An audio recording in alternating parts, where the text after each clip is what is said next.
The information presented is for informational purposes only. The opinions expressed are not necessarily the opinions of any Daikin company. This information should not be confused for accounting, legal, medical, or other professional advice. Please seek advice from a qualified professional for any specific questions. It's actually a very safe refrigerant. Daikin wants to be involved in the community. Making another touch point to build my brand. So the first question we ask everyone is, welcome to the Accelerated HVAC Success Program. My name is Ben Middleton. I'm the National Sales Training Manager for the Goodman, Amana, and Daikin brands.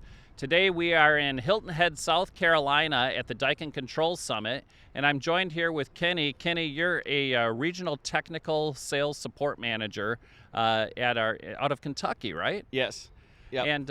And so you help our dealers with a lot of the commercial projects and things that they're doing and support them in that way. Right, yes. So the first question I ask everyone is, how in the world did you get into the HVAC industry?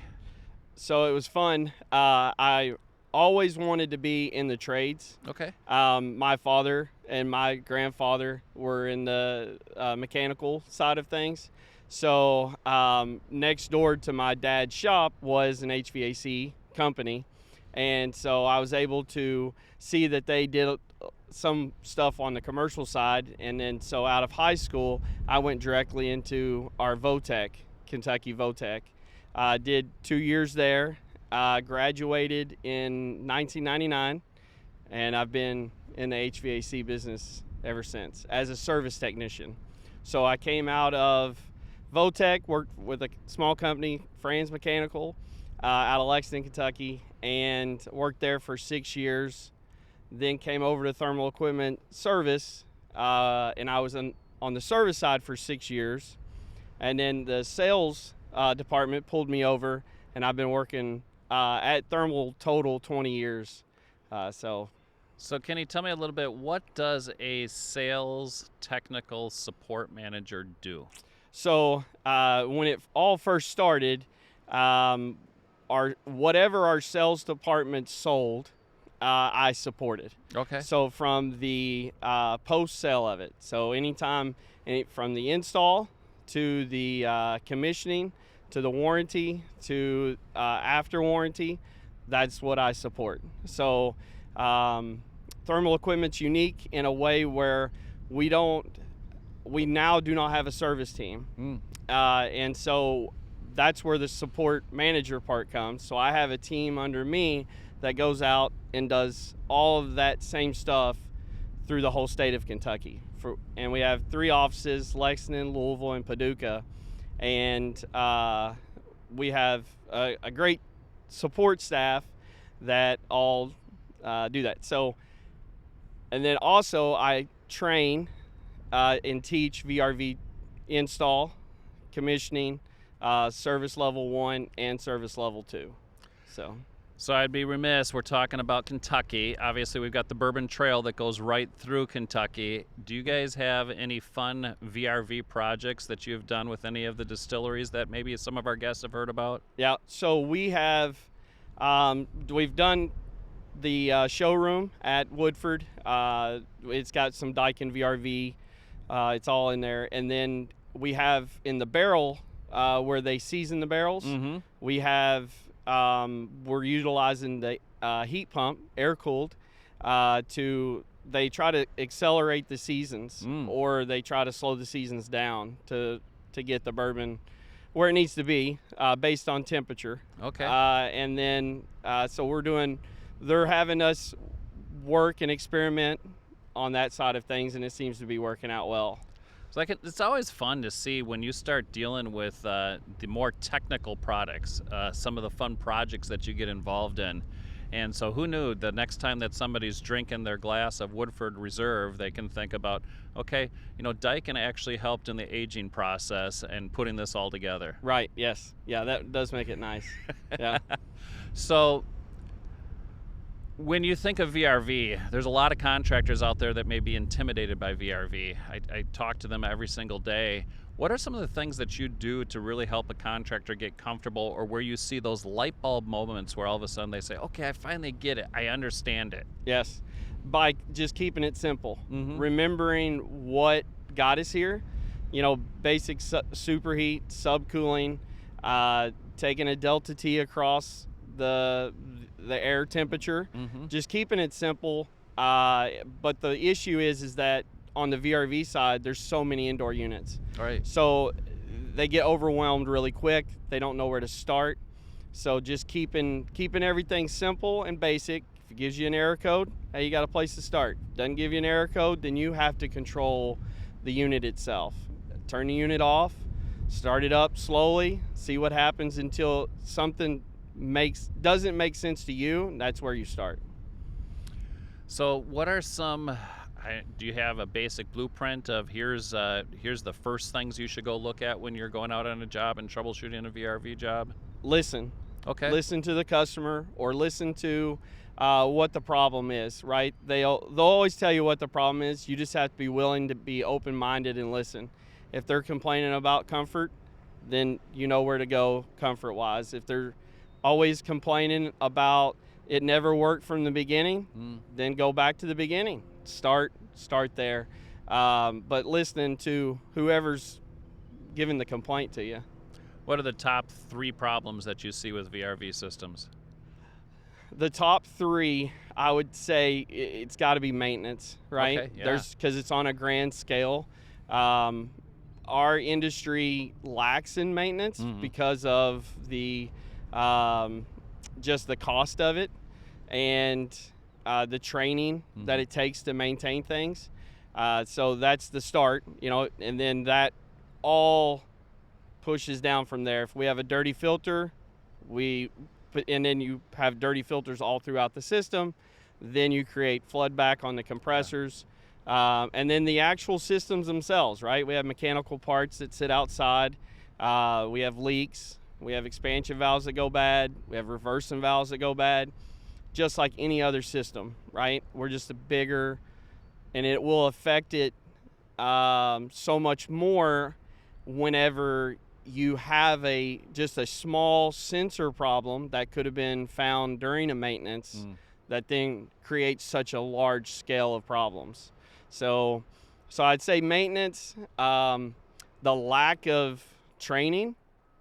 People walk into it thinking, oh, I can do this and I've got this cool service checker, but then not having a place to start. Sure. And then the resources. The resources part of our industry is getting better, websites, but people don't know how to utilize them by just going to your Daikin's website, or everybody that goes through training has a Daikin City account, but then they don't know how to utilize that. So I think maintenance is probably one of the biggest things that I hear out there just from all across North America. And what are you doing as a support function for contractors to really help prepare them to be able to do better maintenance? It starts with the owner training. Okay. So at the owner training level. So after we get done, we always have a closeout, have an owner training with the customer. And it's all about how engaged they are. And then you may not have, you only have an hour or 2 with them, but it's all about the follow-up. So providing them with the correct IOM, we provide all that with our jobs. So then they have the IOM and the operation manual, and giving them the key features, and then us as support, right? They can call us up and say, how do I, or when should I, or how do I clean, that type of thing. And so we're a tool for everything that we sell. We just have to have them reach out to us and call whenever there's those questions, because the maintenance team will change staff. Okay. And then we have to train somebody new to make them understand that it's as simple as just changing filters and then having the right filter and, leave the factory filter installed. And then, maintaining that filter, cleaning that filter. And, some of these units now are 20 years old, VRVs, right? And those cassettes have been through a lot, filter leakage, filters breaking, just lack of changing the filter. So the coils are dirty, identifying that. So that's a big part of what I try to express to people as we go out and do those things. So a contractor thinking about this right now, maybe one of the things they're thinking, what is the life expectancy of a well-maintained VRV system? I would hope we could get at least 15 to 20 years out of a system that's there.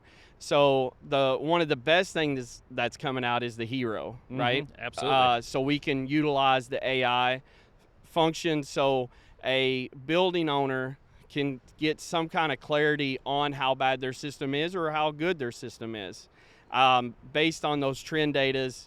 And then, but the thing about it is we have to have them use it, and that's what we have to educate and get the product out there, so then we can have that trend data and have all that stuff useful for them. And then that is a big maintenance tool.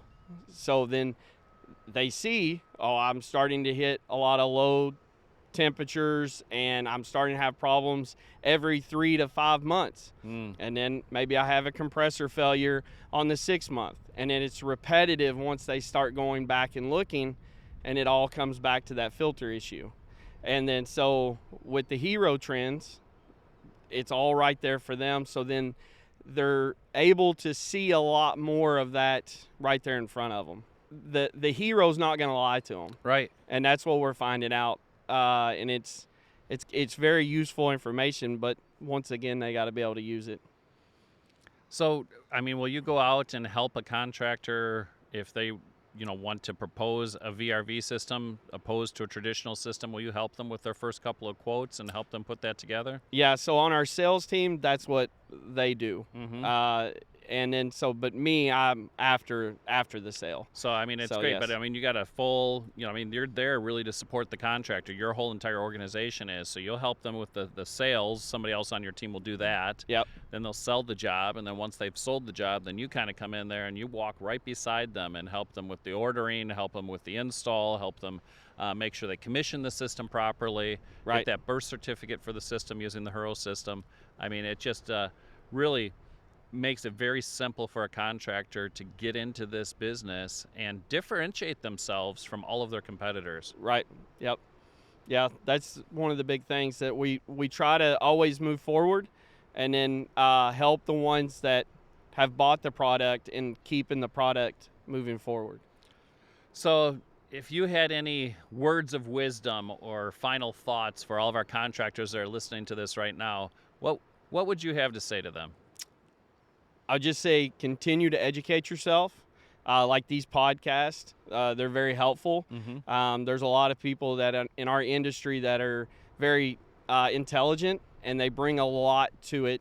And you may not be able to listen to all of the podcasts or get on every website or watch every YouTube video, but if you run into a problem and you just don't know what it is, utilize that resource. So. Well, yeah. Thank you so much for being here. I really appreciate you coming here, being on the show. Love to have you on the show in the future sometime as well. Yes. For all of you that are out there, if you like this episode, please go ahead and make sure you hit that like button. Also, if you're not already subscribed, please make sure you hit the subscribe button so you can be informed of all of the upcoming episodes that we have. Until next time. It's actually a very safe refrigerant. Daikin wants to be involved in the community. Making another touch point to build my brand. So the first question we ask everyone is,